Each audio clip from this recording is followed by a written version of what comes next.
Bom dia a todos vocês, pedindo as bênçãos do Pai para todos nós, pedindo iluminação espiritual para que a gente possa entender a palavra de Deus e principalmente aplicá-la em nossas vidas. Hoje pedindo também inspiração, pedindo esclarecimento de Deus para entender e falar sobre a palavra de Deus sempre corretamente. Hoje nós vamos falar sobre a segunda conspiração contra José, que está escrito em Gênesis 39. A história de José nos inspira muito a pensarmos da maneira em que nós encaramos os nossos adversários. A gente foca muito no adversário, a gente presta muita atenção naquilo que ele nos fez, naquilo que ele está falando, que está falando para os outros, mas tudo isso é parte da nossa evolução espiritual. Porque chega um momento na nossa vida em que os nossos adversários são apenas ferramentas.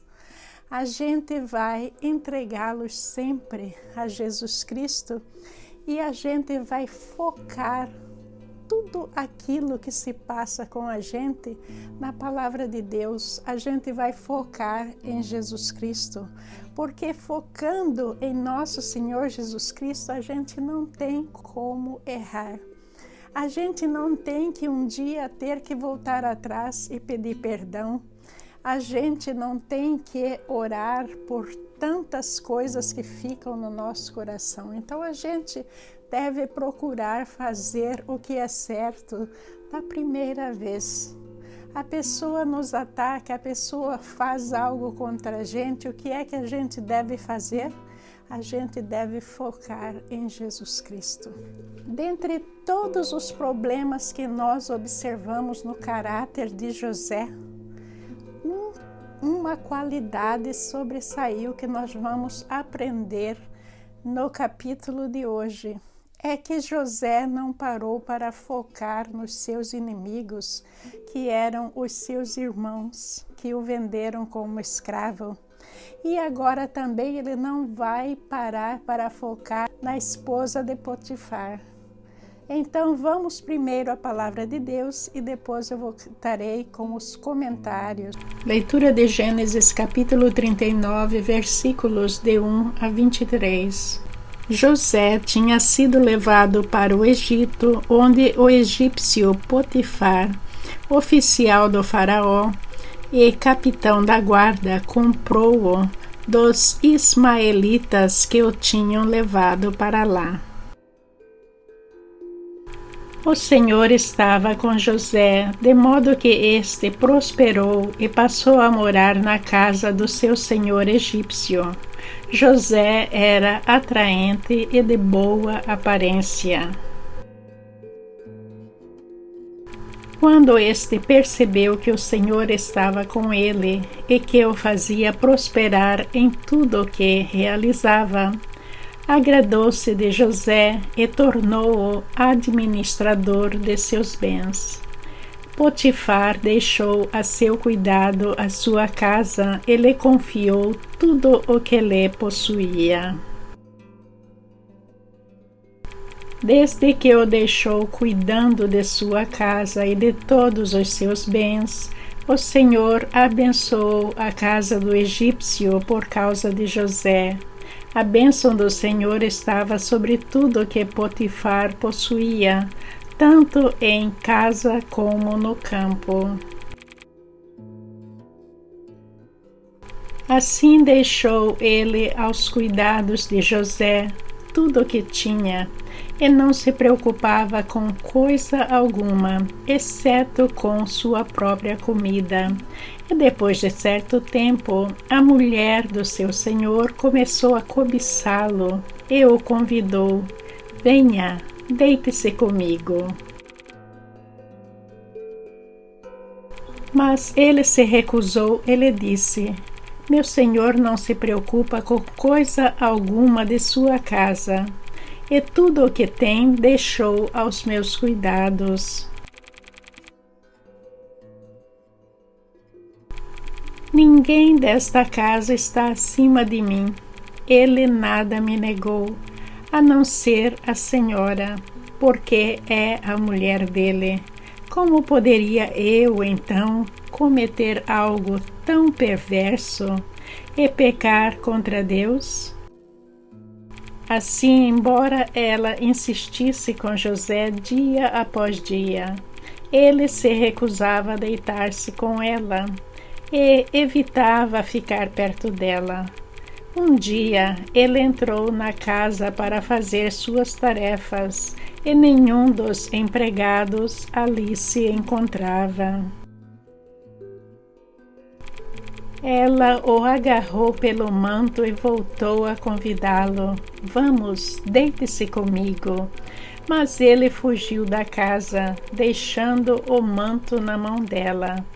Quando ela viu que, ao fugir, ele tinha deixado o manto em sua mão, chamou os empregados e lhes disse: Vejam, este hebreu nos foi trazido para nos insultar. Ele entrou aqui e tentou abusar de mim, mas eu gritei. Quando me ouviu gritar por socorro, largou seu manto ao meu lado e fugiu da casa. Ela conservou o manto consigo até que o senhor de José chegasse à casa. Então repetiu-lhe a história. Aquele escravo hebreu que você nos trouxe aproximou-se de mim para me insultar. Mas quando gritei por socorro, ele largou seu manto ao meu lado e fugiu. Quando o seu senhor ouviu o que a sua mulher lhe disse, foi assim que o seu escravo me tratou. Ficou indignado, mandou buscar José e lançou-o na prisão em que eram postos os prisioneiros do rei. José ficou na prisão. Mas o Senhor estava com ele e o tratou com bondade, concedendo-lhe a simpatia do carcereiro. Por isso o carcereiro encarregou José de todos os que estavam na prisão, e ele se tornou responsável por tudo o que lá sucedia.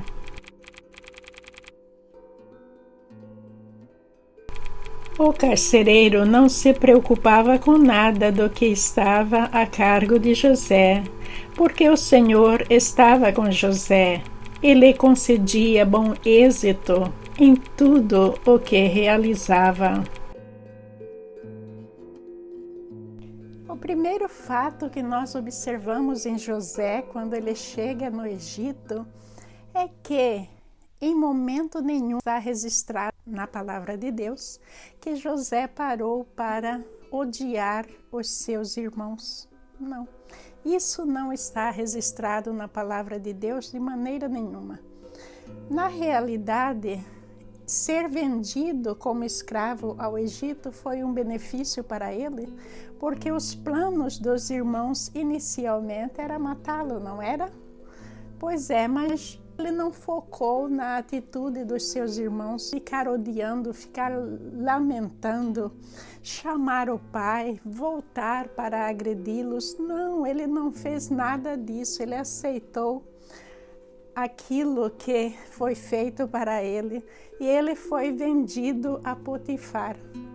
E chegando lá, ele vai sobressair. Por quê? Porque o Senhor Deus o está ajudando em todos os sentidos. Até parecia que Deus tinha abandonado José, mas não, Deus tinha um plano para ele e o plano estava seguindo o seu curso. Então Deus estava nesse momento ajudando por trás dos bastidores e José, ele encontra favor com o faraó, que começa a confiar nele cada vez mais e fez dele o administrador de todos os seus bens. A mulher de Potifar estava tentando conquistar José, que estava tentando levá-lo para a cama. Eu não sei exatamente qual era o objetivo dela, mas José explicou a sua situação e a rejeitou. Por quê? Porque José era um homem temente a Deus e ele também respeitava o seu Senhor, que o deu essa oportunidade de confiança, que é a oportunidade de administrar todos os seus bens, menos a sua esposa. Ele não deveria tocar na sua esposa. Então houve aquela confusão ali e essa rejeição me parece que foi muito dolorida para a esposa de Potifar. E daí ele, ao fugir, ela agarrou a capa dele e ficou com a capa. Aí vai acontecer a segunda conspiração contra José, envolvendo essa capa. Vocês se lembram que a primeira conspiração foi quando os irmãos o venderam como escravo, e daí eles ficaram com a capa, embebedaram a capa em sangue de um bode e mandaram para o pai, que é para que o pai pensasse que os animais selvagens tinham comido José. E o pai ficou num luto profundo por muito tempo.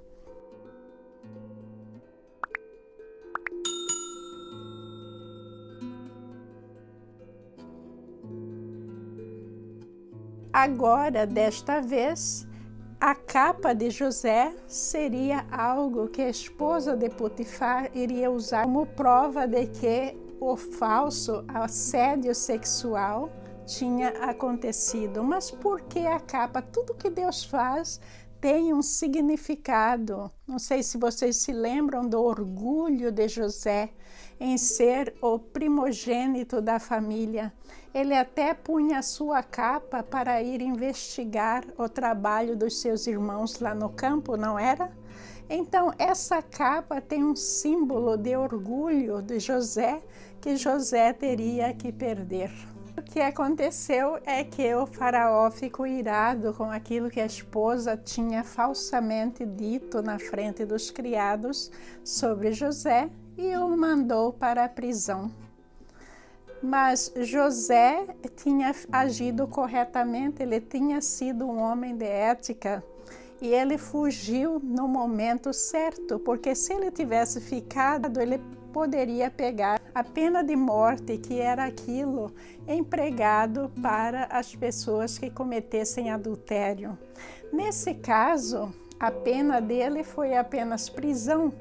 Por quê? Porque o adultério não foi consumado. Então, acabou sendo uma bênção. Mas sobre a fuga, quando a gente vê num perigo iminente, a gente percebe que alguém está tramando algo contra a gente, é perfeitamente sábio para a gente fugir. Quero ler para vocês o que está escrito em 2 Timóteo 2:22. Fuja de tudo que estimule as paixões da juventude. Em vez disso, busque justiça, fidelidade, amor e paz na companhia daqueles que invocam o Senhor com o coração puro. Isso é para vocês guardarem no coração. A gente deve fugir dessas armadilhas que as pessoas possuídas por forças satânicas ou as pessoas que estão mergulhadas numa vida de pecados, a gente tem que fugir dessas coisas e voltar imediatamente para Deus. Diante de toda a maldade da esposa de Potifar, de toda a sua mentira, José não reagiu, ele aceitou aquilo, porque na realidade essa capa mostra que José ali estava perdendo aquele seu orgulho, aquele orgulho da juventude que ele tinha do tempo de moço. Ele estava aprendendo mais a palavra de Deus. E daí ele vai para a cadeia e lá o Senhor está com ele, o Senhor está lhe ajudando, lhe apoiando em todos os momentos. O que vai acontecer? O carcereiro começa a confiar em José. E confia tanto em José que lhe dá o cargo de ser a pessoa encarregada de todos os presos ali. José, se a gente for pensar, ele é a figura de um homem comum, como nós mesmos, como eu, como meu amigo, como alguém da minha família. Era uma pessoa que estava vivendo uma vida normal. E muitas vezes a gente não percebe que quando a gente está sentindo sozinho, traído, sem esperança, quando as pessoas estão puxando o nosso tapete e nos jogando embaixo do ônibus, a gente pensa que a gente está tão só, mas na realidade a gente não está só. Existe algo divino e maravilhoso à nossa volta que a gente tem que buscar constantemente, porque dele depende toda a fonte de luz, de energia, toda a fonte de paz que nós trazemos em nossas vidas. Quanto mais nós trazemos Deus para perto de nós, através da sua palavra, através de tudo que somos, vivenciando, testemunhando os ensinamentos de Jesus, mais perto de Deus nós ficamos, mais bênçãos nós recebemos, mais graças, mais luz em nossas vidas. Agora eu convido todos vocês a participarem comigo bem rapidinho da revisão dos resultados do teste relâmpago de Atos 8 e também hoje começando o teste relâmpago sobre Atos 37 e 38, em que eu deixei o link aí embaixo do vídeo, encorajando todos vocês a participarem com amor para aprender a palavra de Deus. Não tenha medo de errar as questões, aí você refaz novamente. Esse teste, enquanto estiver aberto, você pode refazer quantas vezes quiser para o seu treinamento. É muito importante a gente chegar perto de Deus. Como eu já disse, a gente chegando perto de Deus, Ele chega mais perto de nós. Um bom dia maravilhoso e abençoado para todos vocês, na graça do Pai. Amém. Vamos fazer a revisão do teste relâmpago sobre Atos 8. E vocês viram que caiu a participação, apenas 20 pessoas participaram. Eu encorajo todos vocês a tirarem um tempinho para participar do teste relâmpago. É muito importante para a gente revisar e memorizar a palavra de Deus. E a primeira questão aí que está falando, número 2, o que fez Saulo perseguir os cristãos? Escolha uma ou mais opções. Aí nós vamos ver que a maioria respondeu corretamente. Ele acreditava na lei do Torá e não em Jesus Cristo, está correto. E a outra por ignorância. O próprio apóstolo Paulo disse que o problema dele era ignorância. E daí vemos que 3 pessoas disse que ele trabalhava no templo. Essa resposta é incorreta. Nós não temos nenhum registro na Bíblia de que ele realmente trabalhou no templo. A outra questão, onde Felipe começou a pregar? A resposta correta é na Samaria. Veja que essa época o apóstolo Paulo ainda estava perseguindo os cristãos e os apóstolos estavam pregando às escondidas. A maioria deles tinham fugido. Filipe foi o primeiro a sair do anonimato e resolveu pregar a palavra de Deus publicamente. E o lugar em que ele foi visto pela primeira vez pregando foi na Samaria. Como ele era um pregador itinerante, ele foi chamado de evangelista. Quais dos 4 apóstolos eram considerados evangelistas? Aí as respostas: Mateus, 20 pessoas responderam corretamente. Marcos, 16 pessoas corretamente respondido. Lucas, 17 pessoas responderam corretamente. João, 17 pessoas responderam corretamente. As respostas erradas foram 3 que responderam Pedro e 3 que responderam Paulo. Me desculpem, mas talvez essas respostas erradas vieram de encontro à minha explicação, que eu estava explicando que Filipe é considerado um evangelista por ele ser itinerante, um pregador itinerante, indo de um lugar para outro, levando a palavra de Deus. Mas aqui no caso dos 4 apóstolos que eram considerados evangelistas, são os 4 primeiros apóstolos que escreveram os 4 livros, que são Mateus, Marcos, Lucas e João. Por que eles são considerados evangelistas? Não pelo fato de eles serem itinerantes, mas porque eles testemunharam e escreveram esses livros. Para que servem esses livros? Para proclamar a Boa Nova. Todos esses 4 livros proclamam a Boa Nova para o mundo todo. Já o que nós temos sobre os outros autores das Bíblias, eles escreveram epístolas. E as epístolas são textos em formas de cartas. É totalmente diferente dos livros escritos pelos evangelistas, que são livros que eles escreveram com o propósito de levar a Boa Nova para o mundo todo. O que é verdade sobre Simão, o feiticeiro? Escolha uma ou mais opções. Simão creu e foi batizado, mas era um falso cristão. Isso está correto. Ele foi batizado, mas a intenção dele era seguir os apóstolos por todos os lugares e imitá-los. E depois, no final, ele queria possuir o mesmo tipo de poder que os apóstolos tinham.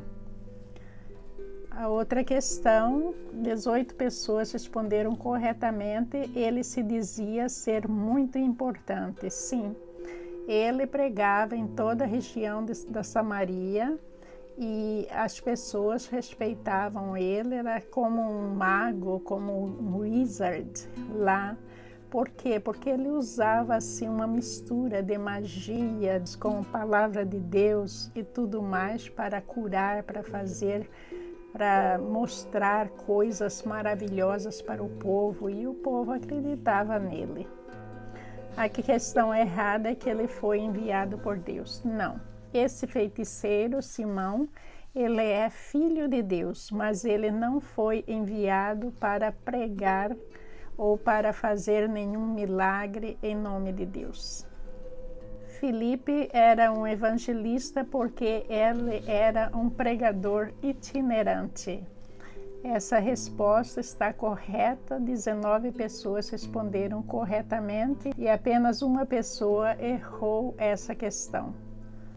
Essa resposta foi maravilhosa. Um anjo do Senhor Deus disse para Filipe ir para o sul, para uma estrada deserta, e Filipe levantou e partiu para o lugar. Todos responderam corretamente, estão de parabéns, maravilhosa resposta. Qual o livro da Bíblia que o eunuco viajante da carruagem estava lendo quando Filipe o abordou? Aí, maravilhosa questão. 20 pessoas responderam Isaías. Está correto. Meus parabéns. O eunuco estava lendo esta passagem da Escritura. Ele foi levado como ovelha para o matadouro e, como cordeiro mudo diante do tosquiador, ele não abriu a sua boca. A quem essa passagem se refere?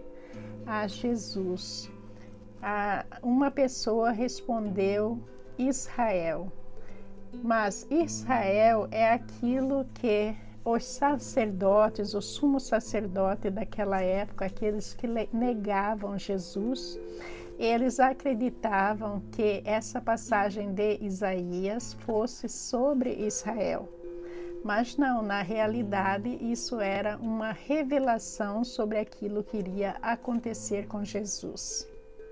De acordo com Filipe, o que o eunuco deveria fazer para ser batizado? Arrepender dos pecados.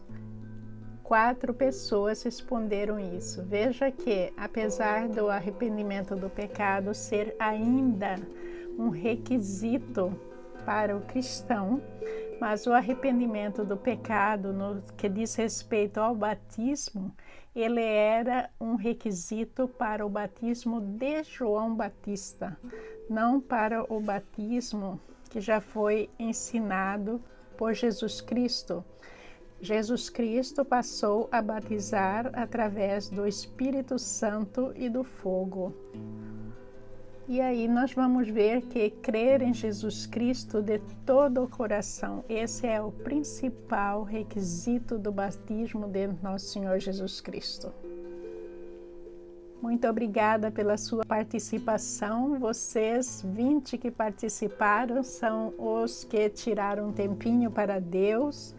Maravilhoso quando a gente está se aplicando, a gente está fazendo um esforço a mais. Não tem importância se a gente participa do teste relâmpago e erra algumas questões, não tem importância não. Isso aqui é para aprendizado e muitas vezes é até melhor errar do que acertar, porque quando a gente erra e depois vê a revisão, aquilo vai entrar e vai ficar na nossa cabeça. Então, sem medo de errar, vamos todos participar.